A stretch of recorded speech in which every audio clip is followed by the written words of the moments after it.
Você já parou para pensar quem teve a ideia de criar o guarda-chuva? Esse objeto tão comum que a gente usa nos dias de chuva ou até para se proteger do sol tem uma história muito mais antiga e curiosa do que parece. Mas antes de eu te contar, já aproveita para se inscrever aqui no canal e deixar o like. Isso ajuda muito a gente a continuar trazendo histórias e curiosidades como essa. O guarda-chuva é um daqueles inventos que acompanharam a humanidade por milênios, mudando de forma, material e propósito conforme as civilizações evoluíram. Mas acredite, ele não começou servindo para proteger da chuva, e sim do sol.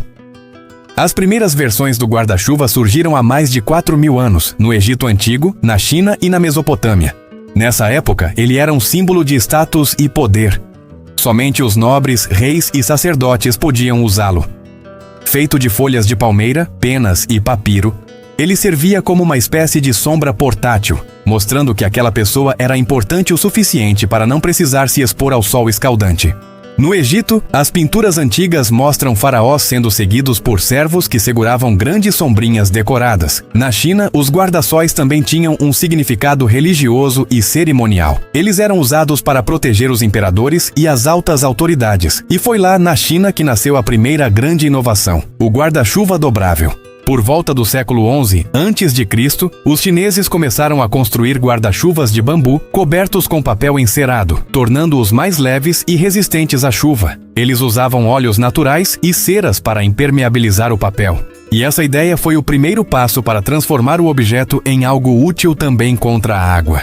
Com o tempo, o guarda-chuva se espalhou por outras partes da Ásia e depois chegou à Europa através da Rota da Seda. No entanto, lá ele demorou muito para ser aceito. Durante a Idade Média, era visto como um acessório feminino, usado apenas por damas da nobreza para proteger a pele do sol. A grande virada veio no século XVIII, na Inglaterra.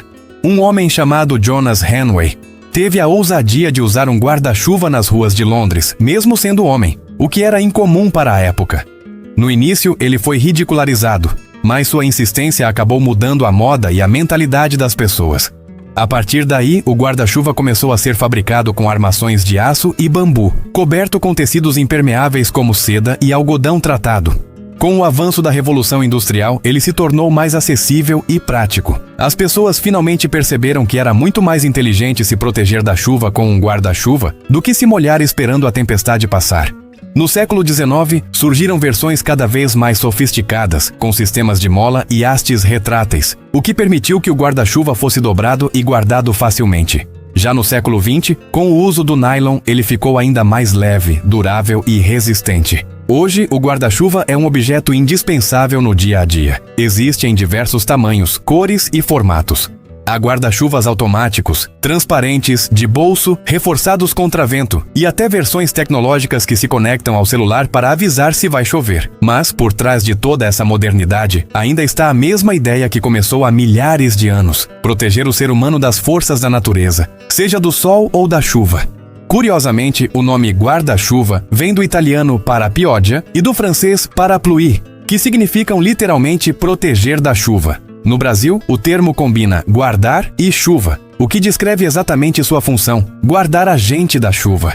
É fascinante pensar que algo tão simples atravessou tantos séculos, passou por tantas culturas e ainda continua essencial. Desde os faraós do Egito até as grandes cidades modernas, o guarda-chuva prova que nem todo invento precisa ser complicado para ser genial. Afinal, às vezes, as melhores ideias são as que mantêm a gente seco num dia de tempestade. E agora me conta aqui nos comentários, qual invenção ou curiosidade você gostaria que eu fizesse no próximo vídeo? Vou ler todos os comentários e fazer vídeos de todos que comentarem.